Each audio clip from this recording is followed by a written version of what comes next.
लेकर कांग्रेस महासचिव प्रियंका गांधी ने केंद्र सरकार पर जोरदार हमला बोला। उन्होंने कहा कि प्रधानमंत्री को उनके सलाहकार गलत सलाह दे रहे हैं और जनता समझ रही है कि कैसे जांच एजेंसियों का दुरुपयोग किया जा रहा है।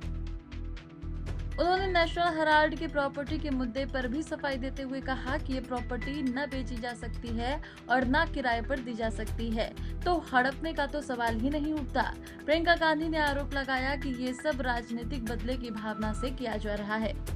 मुझे तो लगता है कि प्रधानमंत्री जी के जो सलाहकार हैं तो गलत सलाह दे रहे हैं उनको आजकल, क्योंकि पूरी जनता समझ रही है कि ये सब क्या है। जनता समझ रही है कि एजेंसीज का किस तरह मिसयूज हो रहा है, पूरी तरह से राजनीतिक है। मैं सोच रही थी कि आमतौर से चुनाव के एकदम पहले ये सब कार्रवाई शुरू होती है, तो अब आजकल क्या रीज़न है पता नहीं, शायद उनको गलत सलाह मिल रही है, क्योंकि जनता सच्चाई देख रही है। कहा जा रहा है कि बार बार आप बुला रहे हो, फिजूल की बातों पे बुला रहे हो। ये कोई सवाल है मेरे पति से आप पूछ रहे कि आपने 17 साल पहले अपनी माँ को 4 लाख रुपए क्यों दिए? जी, ये कोई सवाल है? मतलब इस तरह के फिजूल के सवाल हैं। नेशनल हेराल्ड पे भी ये सब पब्लिक के सामने है। टाइमिंग आपको लग रहा है जब ये कहते हैं कि आपकी ये आपने इतनी हजारों करोड़ की प्रॉपर्टी आपने हड़पी है, तो मतलब क्या है? प्रॉपर्टी आपकी होनी चाहिए अगर आपने हड़पी है।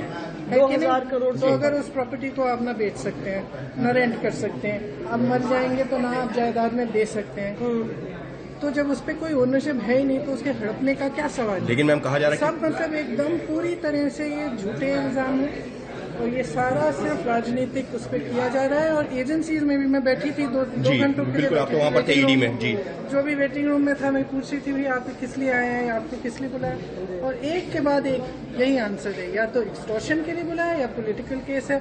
और जैसे ही आप बीजेपी में शामिल हो जाते हैं वो सारे केस। मैम आपका कहना है कि एजेंसी का मिसयूज हो रहा है? मेरे ख्याल से प्रधानमंत्री जी को अपनी स्ट्रैटेजी रिवाइज करनी चाहिए, अब चल नहीं रही है। समन किया जाता है, वो बैठते हैं। मैं भी गई थी माँ के साथ, मैंने देखा कितने घंटों के लिए आप एक 77 साल की महिला को ऐसे बिठाएंगे जिन्होंने अपना जीवन दिया इस देश के लिए, जो हमेशा सिर्फ देश की भलाई के लिए उन्होंने सेवा की है।